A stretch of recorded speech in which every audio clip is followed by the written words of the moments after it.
Hey friends, hey. Thank you so much for your support of Black Women Stitch and the Stitch Please podcast. We are happy to announce that the 2023 Black Women Stitch wall calendar is black, baby. We are back, we are black, and it is a beautiful calendar for 2023. You can find more information about the calendar at the Black Women Stitch website through our shopping section, or go directly to Black Women Stitch bigcartelsite.com and we'll help you get your stitch together. Thank you so much for your support, and thank you for listening.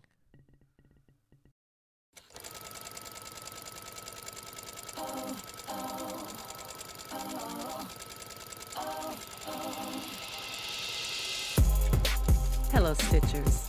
Welcome to Stitch Please, the official podcast of Black Women Stitch, the sewing group where Black Lives Matter. I'm your host, Lisa Woolfork. I'm a fourth-generation sewing enthusiast with more than 20 years of sewing experience.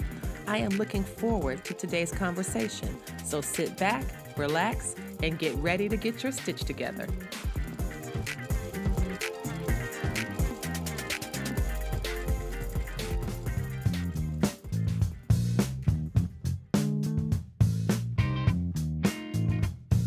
Hey friends, hey, welcome to this Fat Quarter episode.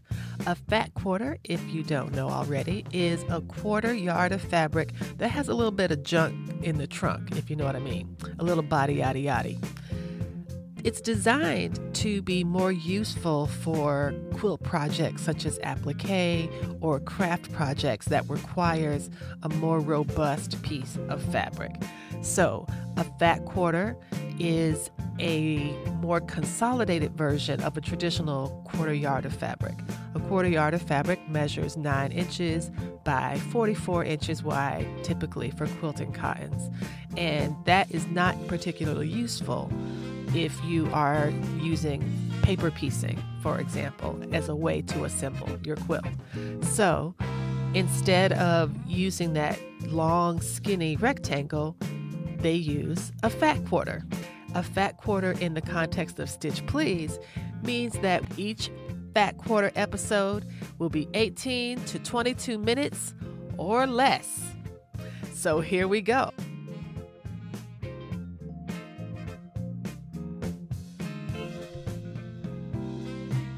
Hey friends, hey.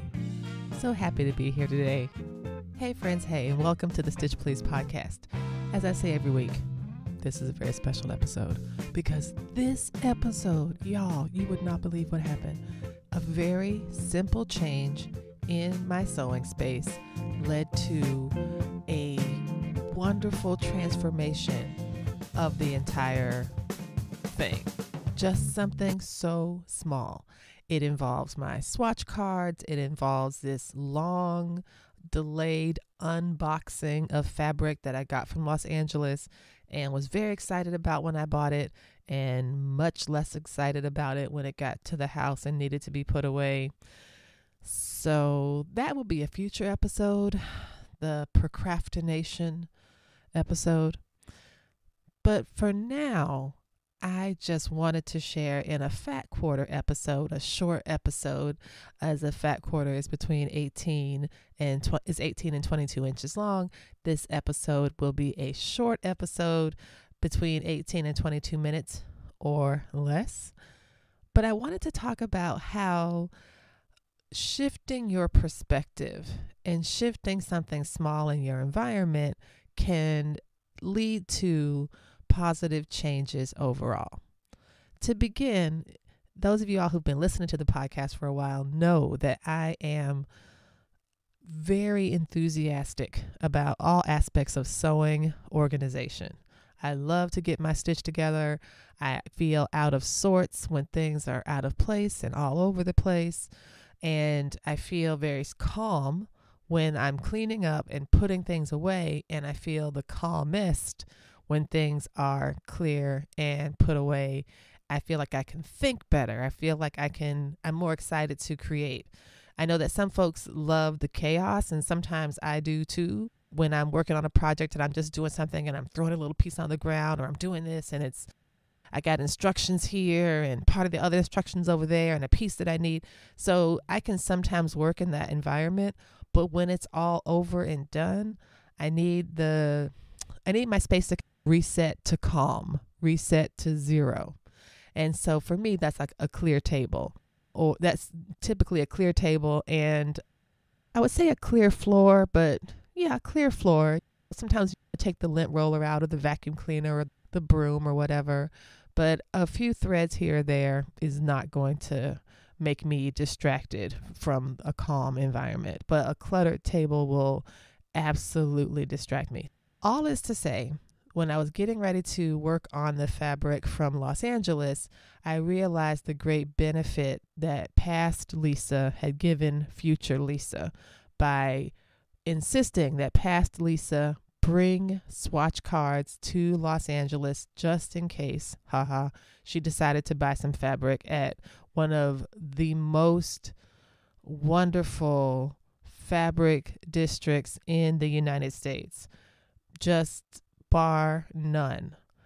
And so I had all of these cards and I had to put the fabric away. And this gave me an opportunity to look at the way that I was currently organizing my swatch cards. My swatch cards are deliberately designed to work with a few Avery labels. And in this way, the system is pretty regimented. I have a series of drawers, wire shelving, and these pull out. You pull the drawer out and you can look inside and you can see the fabrics. But each fabric drawer has a swatch card that is connected with each drawer. So if you pull out drawer A1 and you pull out the ring for A1, you will find all of the fabrics that are in the drawer indexed on that ring. This is great. I love this system. I find it very helpful. It keeps me from wondering what I bought and why, and it helps me to know where things are. I have one column, the column of A, that has 8 drawers. There's only knit fabrics in that section.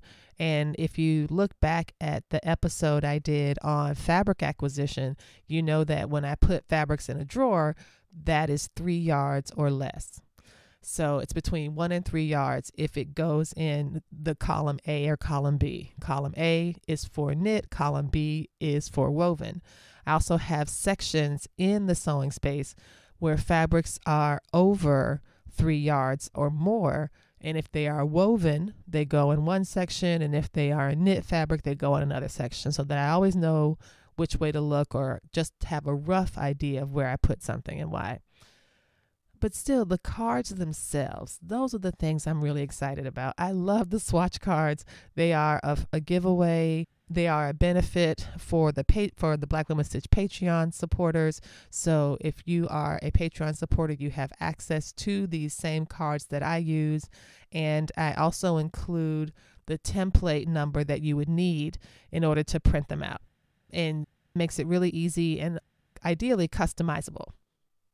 So my swatch cards, which are adhesive labels that I then put onto photo paper, glossy photo paper that I have printed a digital pattern on the back.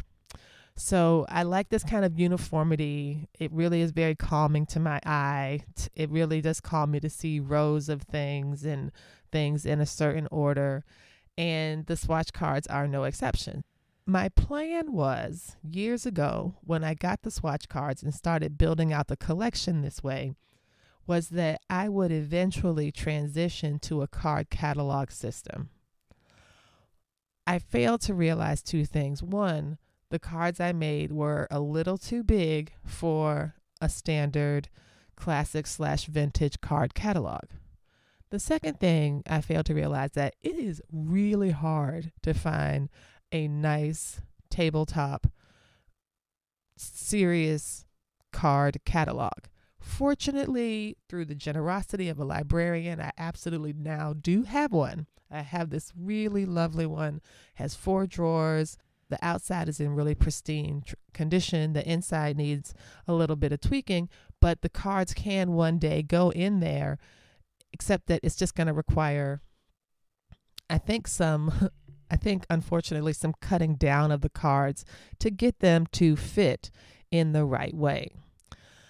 In the meantime, I thought, perhaps, Lisa, you can order your cards in alphabetical/numerical order. So you have all your A's, A1 through 8 in one section, and then B1 through 8 in another section. That would be nice and easy. And so I had this wire basket. I mounted the basket to the wall, and I stood all the cards in that basket. They were all connected by a ring. This is an important detail. It is so important. I will tell you about it when we come back from this break.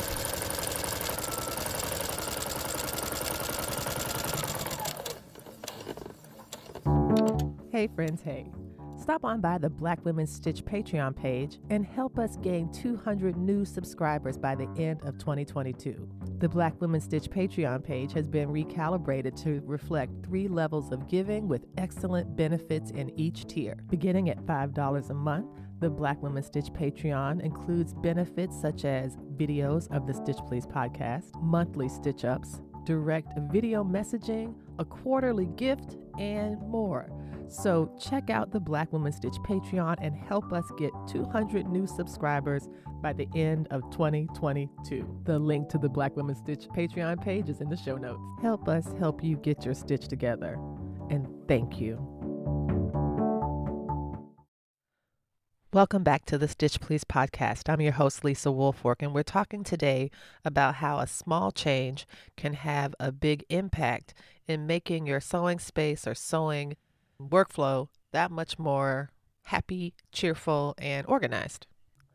The secret, of course, to this blissful new sewing ecosystem is only to be found in the office supply aisle or the school supply aisle, because they're office supplies. These book rings have been so helpful in organizing my swatch rings. And I turned them into a ring because I wanted to flip through the cards. I put a hole punch hole in the upper left corner. Then I surround that punched hole with an adhesive sticker that keeps the hole from fraying when you're taking the cards around the ring. But the book ring itself is the star. It is such a cute little perfect circle of a device. So let me tell you a little bit about book rings. Book rings are substitutions in some ways for a loose leaf or a 3-ring binder. Some folks, you can take, I've seen paper that is perforated on the left side, and you can include your own rings. And sometimes they do this, I think, in the planner community, where you add a front and a back and you can make it into an actual book. And the bindings of the ring, the book binding, is really helpful for that. So I just want to talk a little bit about them because I am geeking out and I love stuff like this. The preferred book binding that I like to use, or binder rings. Let me just clear up the terminology. What I'm talking about are known as index card rings or keychain key rings, metal rings for index card, book rings, or loose leaf binder rings. I call them book rings. I don't know why I call them that. I don't know who told me that was the right answer, but that's the one that I felt in my spirit was correct. And it is just such a cute little device. Mine are 2 inches across. And this is important because the smaller your ring is, the less your card has to travel. Unfortunately, that means you can't get that many cards on a small ring. The rings that I prefer to use are 2 inches in diameter, and this means it can put in a ring up to 400 sheets of loose leaf paper. That is a really big stack. And when you measure that stack, do you know how tall it is? 2 inches. It turns out that it's 2 inches. I noticed for my rings that I had about maybe 20 or 22 cards that could fit well on a 2-inch ring. I didn't want it to be too many cards because then it would be too crowded and it might start to wear and tear on the perforations. So I made sure that it was something that it could be easily flipped through and really accessible and not a hassle. So I did that and that worked fine. And so now here we are. I have put this cute little wire basket shelf on the wall. I have 16 rings of cards that are between 1.5 and 2 inches tall. And I am trying to organize them into alphabetical/numerical order. This solution, which was good in theory, was less so in practice. This thing always looked like a hot mess express. Even as I tried to organize it in such a way that I could put, this is what I'll do. I will make sure that the left side only has the A's, and then I'll make sure that the right side, all of it was difficult to manage. For example, if I needed something from the B3 drawer and I wanted to say, okay, I'm going to take this fabric that I just bought. I folded it up. It looks nice. It's ready to go. Let me put it away in the proper drawer.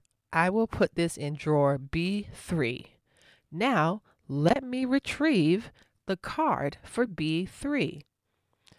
Do you know that that was like matching socks after the dryer? It took forever for me to locate B3, which should not have been that hard, but it was. And it made something that was meant to be simple more complicated and frustrated than it should have been. Very recently, I was out for a walk with a friend who was also interested in organizing art supplies and organizing materials and stuff. And she suggested, what about a dowel? And I was thinking, that could be really great. I think I have one that I'm not using. And it turns out, y'all, all I needed to do was to just switch one dowel from one place to another, to take the basket that had the cards in it and to turn those cards into the best use of what even the book ring was meant to do. So let me explain. The book ring opens up. It's a circle, and you twist it a little bit, and it has these teeny tiny jaws that lock. So you can open the circle, and you open it so wide that it's almost like a curvy letter W. And it opens pretty flat and allows you to slide your paper inside, or in this case, allows you to slide the cards on. And I have been doing that for years and years. I've been using this system for quite some time. But I didn't realize how perfect the book rings were until it came time to put them on a dowel. One of the ideas that I had before I remembered this, I already had this supply, was to imagine making like a curtain rod type thing. I would install this rod to the wall, and then I would thread the cards through it. The only challenge with that, when I wanted to take a set of cards or the whole ring off, I would have to unhinge the entire thing. It just didn't make any sense. It felt too impermanent. Then I remembered, you have something that you're not using to full effect. Why not try putting it over there and seeing what happens? Y'all, when I tell you this was like a divinely inspired idea, down to the fact that I didn't even have to drill new holes. The same holes that were in each spot worked for the other tool. When I took down the dowel from the wall, it's an 18-inch across rod that's mounted with two double-eyed set of circles that mount it to the wall, and then you screw through those little holes into the wall. And there's a similar feature on the basket, but with small plastic tabs. The holes, the spacing was identical. They were both about 18 inches across, and I didn't have to drill new holes in order for this to work, which felt like, oh, this is perfect. This was as it was meant to be. Very exciting. And then the book rings turned out to be a perfect thing because I could open up the jaws of the book ring, lift it up, wrap it around the rod, and then lock it shut. I did that, and there's a video I shared on Patreon before the episode that shows me doing this, and it is so satisfying. And now I can go through my cards in alphabetical numerical order and slide through them like sliding a shower curtain back and forth. And then when I want to take one of those rings off, all I have to do is grab both sides of the book ring, slightly untwist and pull, and I can pull the whole ring off, close it back up, flip through what I need, take the card off if I'm retiring the fabric or whatever, and I'm good to go. And it's just so orderly. One of my goals has been to have the sewing room operate kind of like a library so that I can know when I'm out of something, when I need something. It just felt like that was something that, to me, in the way that I like to organize things, that is a model of organization, a library. Now that, even though I don't have my card catalog in action, I feel as though this puts me a lot closer to being a library. It really transforms this, which I think was already a pretty well organized thing, into something that's more calming. It's more accessible. It's less of a headache. And I didn't have to buy anything new. I used what I had, and it made the space better. And that just feels amazing. So that's the topic. That's today's episode, everybody. Thank you so much for listening to this Fat Quarter episode. Come back next time and we will help you get your stitch together. You've been listening to Stitch Please, the official podcast of Black Women Stitch, the sewing group where Black Lives Matter. We appreciate you joining us this week and every week for stories that center Black women, girls, and femmes in sewing. We invite you to join the Black Women Stitch Patreon community with giving levels beginning at $5 a month. Your contributions help us bring the Stitch Please podcast to you every week. Thank you for listening. Thank you for your support. And come back next week and we'll help you get your stitch together.